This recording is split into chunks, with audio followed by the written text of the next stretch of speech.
একটু তুমি মন দিয়ে।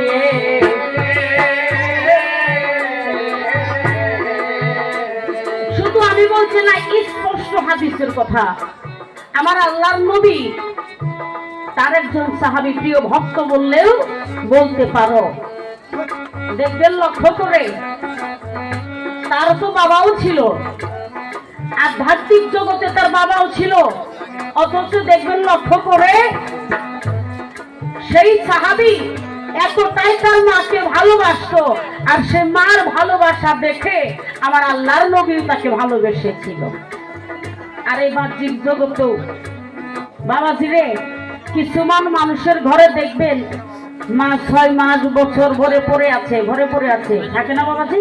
বহুত মানুষের ঘরে থাকে, আর আমরা বহুতেই সেই বস্তুটাকে আর সেই সময়ে আমরা তাকে কি করে বুঝা বলে মনে করি, ঘৃণা তার কাছে যাই না। মা বাবার সমান সমান পাওয়ার আমার আল্লাহ দিচ্ছে। কি বলেছে? নারীর হইছে 9 গুণ, পুরুষেরই 6 গুণ। নারীর হইছে 9 গুণ, পুরুষেরই 6 গুণ। আরো 3 গুণ বেশি আছে মায়ারে ভান্ডার। এই দেহ নিষ্ঠিমার নূরে নবী মেহেরদার, নিজেই খোদা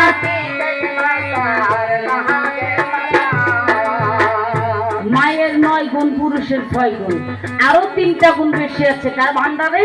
আমার মায়ের ভান্ডারে। ধরেন সমান সমানই, বাবাও জন্ম দিছে, মাও জন্ম দিছে।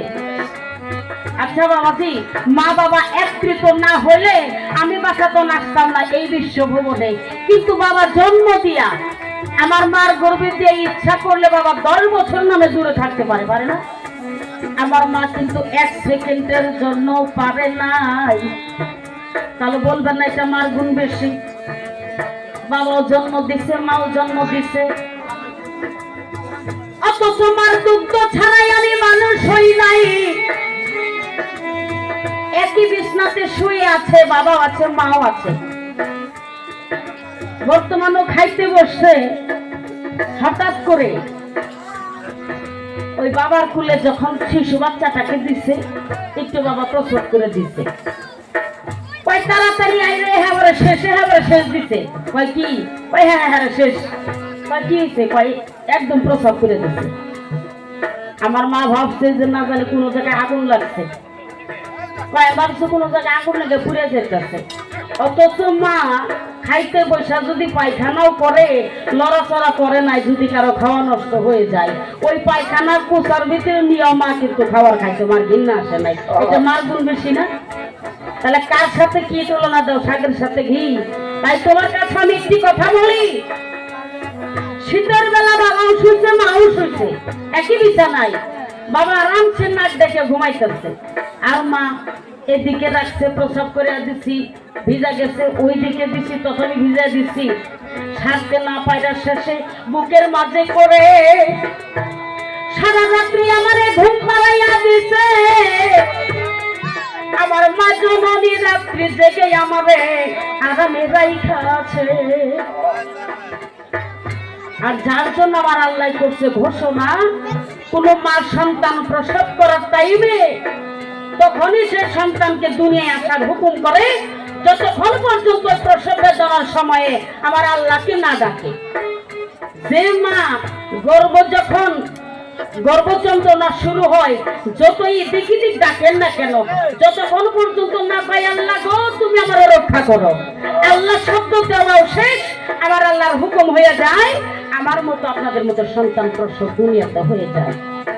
কারণ ওই সময়ে যখন আমার মা আল্লাহকে ডাকে, আমার আল্লাহর সিংহাসন এইভাবে থর থর করে কাঁপে, আমার আল্লাহ সইতে পারে না, যার জন্য আমি বাঁচাতনকে আর রাখে নাই, এই দুনিয়াতে পাঠাই দিয়েছে। আমার আল্লাহ সইতে পারে না আমার মার ডাকে, আর আমরা সন্তান হয়ে কেমনে থাকি?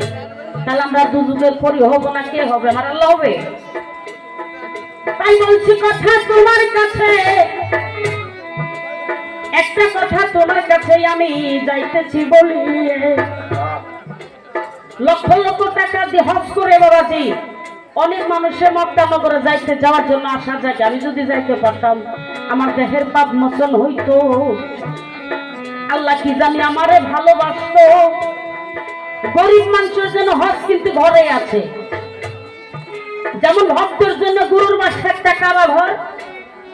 গুরুর বাসা যদি হয়, যদি গুরু ভক্ত থাকে, সেই ভক্তের জন্য গুরুর বাসা হয় কাবা ঘর। তেমনি একটা সন্তানের জন্য মা বাবা হচ্ছে কাবা ঘর। যদি কিনা যাইতে পারে সেখানে হজ করিতে পারে। এই হজটা দেখো বাবারে কয়জন লোকে করে, যাহার জন্য সমাজ রসা তোলে। বলছি কথাই আমি সবার কাছে,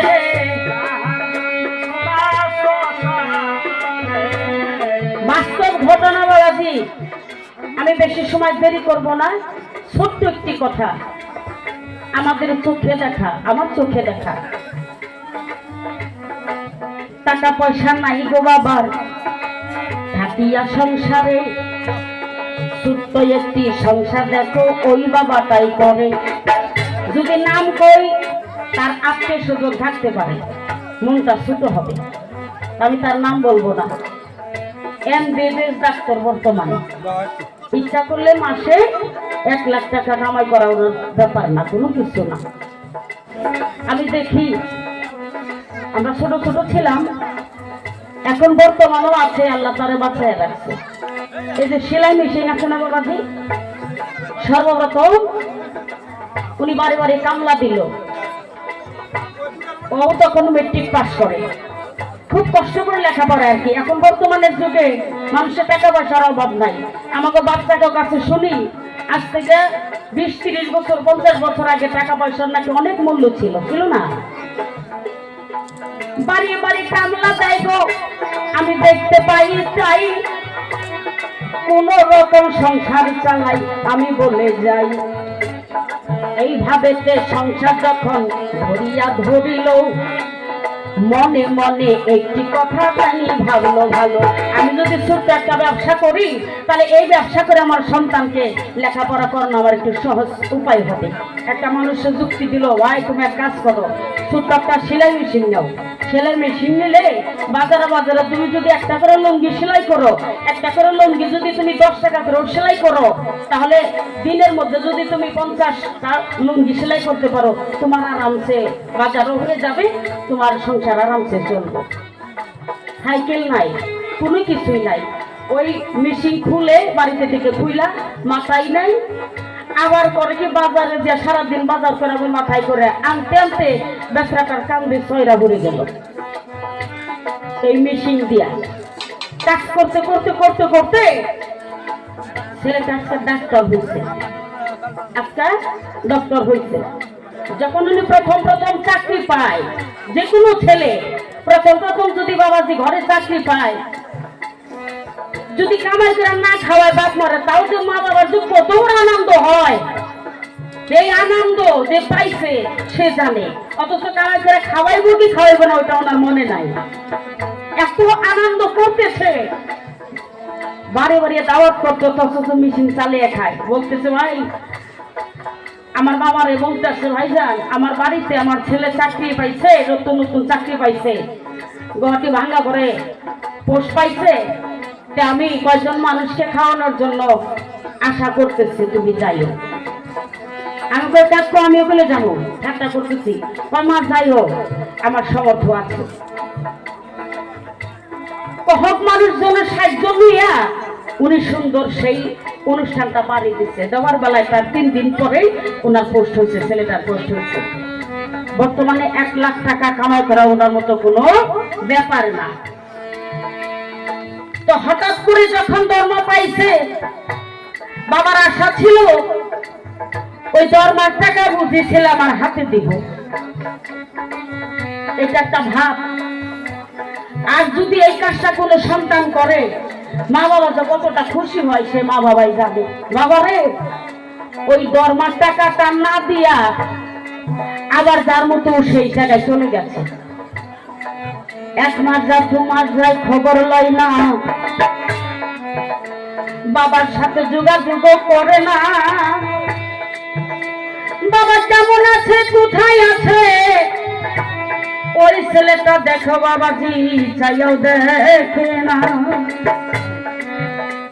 আবার তো হঠাৎ একদিন বাজারে গেছে ওই মেশিন নিয়ে, উপায় না পাইয়া যাইতেও শরম করে ছেলে ডাক্তার, যদি মেশিনটা লইয়া যায় তাহলে মানুষ তো ঠাট্টাও করতে পারে। আবার বুধবারে বাজার দিন, বর্তমানেও আমি 5 বছর পরে দেখা পাইছিলাম, দেখি যে সেলাই মেশিন।